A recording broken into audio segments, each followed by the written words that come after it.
নমস্কাৰ প্ৰিয় দৰ্শক, আজি মোৰ নতুন এটা ভিডিঅ'লৈ আপোনালোক সকলোকে স্বাগতম জনাইছোঁ। আহকচোন মই আজি এগৰাকী পৰিচয় দিবলৈ লৈছোঁ। কিয়নো পৰিচয় দিব লৈছোঁ কথাষাৰ মই আপোনালোকক জনাই দিওঁ। এগৰাকী আছে মোৰ এতিয়া বৰ্তমান ষ্টুডেণ্ট হয়। তেওঁ মোৰ হাতৰ পৰা ছেশ্যন ল'ব আহিছিলে। তেওঁ অকণমান প্ৰব্লেম হৈ আছিলে, তেওঁ নেগেটিভিটি বহুতখিনি আছিলে।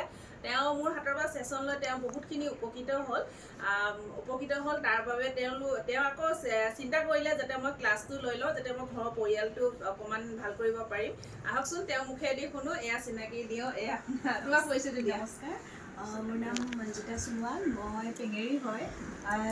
মই এক্সেছ বাৰৰ বিষয়ে শুনিছিলোঁ আগতে, কিন্তু ইমান বেছি হেৰি নাছিলোঁ। তাৰপিছত মোৰ বহুত দিন ইয়াত গা ভাল নোহোৱা হ'ল।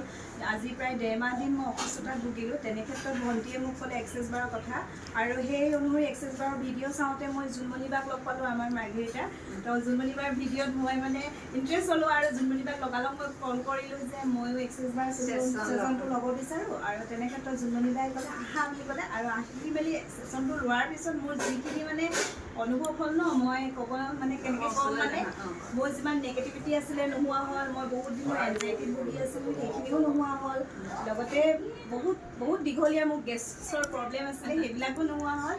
আৰু সেই অনুসৰি ভাল লাগিলে ছেশ্যনটো লোৱাৰ পিছত। আৰু এতিয়া আপোনাৰ পৰা মই ক্লাছ ল'ব আহিছোঁ, আৰু ক্লাছটো এইকাৰণে ল'ব আহিছোঁ যাতে মোৰ শহু শাহু বহুত বেমাৰৰ ক্ষেত্ৰত ভুক্তভোগী হয়, যাতে ঘৰখনৰো ভাল হওক আৰু মোৰ লগতে আৰু 10জনৰ ভাল হওক, সেই অনুসৰি ক্লাছটো কৰিব আহিছোঁ। গতিকে আপোনালোকো আহিব।